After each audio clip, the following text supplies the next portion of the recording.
Adobong kangkong mga kalaskwatsero. Tapos sinamaan ng piniritong isda. Abay, napakasarap talaga nito. Talagang mamimiss mo to, lalong-lalo na tayong mga OFW. Bibihira lang kasi yung kangkong sa abroad. Ang hirap hanapin ito.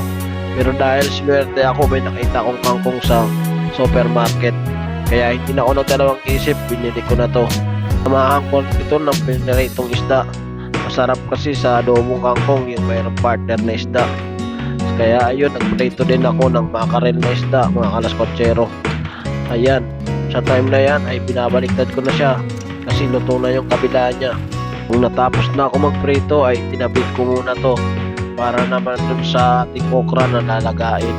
Sinamahan ko na rin ng okra kasi medyo na-miss ko na rin yung mga nilagang okra. Madalas kasi naming ulam yun sa probinsya, mga kalaskwatsero. Lalo na pag may bagoong. Agoy, ang sarap niyan, sausawan niyan, okra na yan. At din to sa mga paborito ko, mga kalaskwatsero, yung nilagang okra. Napakasarap at napakadali lang lutuin. Iba-blanch mo lang siya ng ilang minuto, tapos na.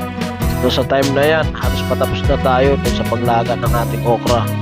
Kaya magigisa naman tayo dyan ng ating adobong kangkong. Inilatag ko na dyan yung ating lutuan at nilagyan ko na rin ng konting cooking oil. Pagluluto ng adobong kangkong, mga kalaskwatsero, napakasimple lang at napakadali lang. Kahit mga baguhan sa pagluluto ay kayang-kayang lutuin to. So ayan, nilagay na natin dyan yung ating sibuyas, bawang at saka luya. Ginisa na natin siya hanggang sa mag golden brown. Tapos nilagay na rin natin yung ating tomato or kamatis. Ang kamatis, yung adobong kangkong, talagang sasarap yan. Hayaan lang natin mag-isa yan hanggang maging golden brown. Tapos sabay ilagay na natin dyan yung dahon ng kangkong. Ayan, sa time na yan nilagay ko na dahil nagisa na natin yung mga ingredients natin. Hayaan mo lang na umiga yung dahon ng kangkong bago mo haluin. So linagyan ko lang ng konting tubig. Konting tubig lang yung ilagay nyo, mga kalaskwatsero, para naman hindi magmukhang sinigang na adobong kangkong yung niluluto nyo.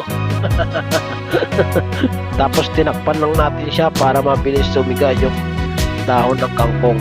Tapos nyan, saan natin yan titimplahan?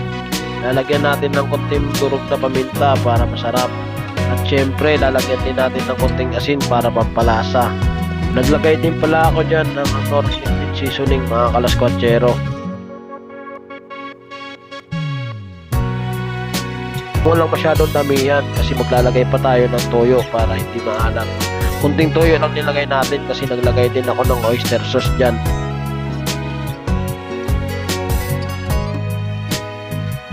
Saka natin haluin. Mas madali na siyang haluin ngayon kasi umiga na yung dahon ng kangkong. Haluin lang natin na maayos para ma-absorb yung lasa.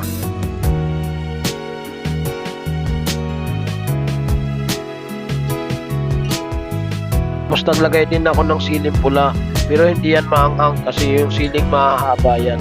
Optional lang yan, kung ayaw yung sa medyo maanghang, wag na ayaw maglagay ng siling. Tapos nilagay na natin dyan yung ating piniritong isda. Tapos tatakpan lang natin siya saglit para ma-absorb din yung lasa ng isda. So diba, napaka-easy lang lutuin ng adobong kangkong, mga kalaskwatsero. Napakadali lang, kahit baguhan sa pagluluto ay kayang-kayang lutuin to. Low budget lang talaga yung kailangan mo dito. Nakatipid ka na, masarap pa at healthy pa yung ulam mo. Alam ko marami rin nakakamiss ng ulam na to, lalo na yung mga laking probinsya. Talaga namang mamimiss na to. Yung kangkong kasi ay napakadali lang hanapin sa probinsya. Madami kasi yung nagtatanim ng kangkong sa probinsya. Madali lang kasi ito patubuin at madali lang paramihin. So ayan, mga kalaskwatsero, luto na yung ating adobong kangkong na may piniritong isda. Gusto ko lang i-shoutout yung mga solid supporter natin na si Ma'am Nitnit Diaz ng Roas Capiz at saka yung mga team Ibanag, yung mga taga dyan sa Isabela na talaga namang sobra yung suporta sa atin. Tapos yung tatlong team Ibanag din na sila Ma'am Risa Aloysa, Ma'am Uma Talusig at si Janet Tibitaran Sason na nasa Dubai. Grabe yung suporta sa atin yan. At syempre, shoutout din sa aking family na laging nakasuporta. At syempre, at sa mga tropa natin, shoutout din kay Buddy Aris na nasa New Zealand. Tapos si Raul Tasara na nasa New Zealand din. Shoutout sa inyong dalawa dyan at mag-ingat kayo palagi dyan.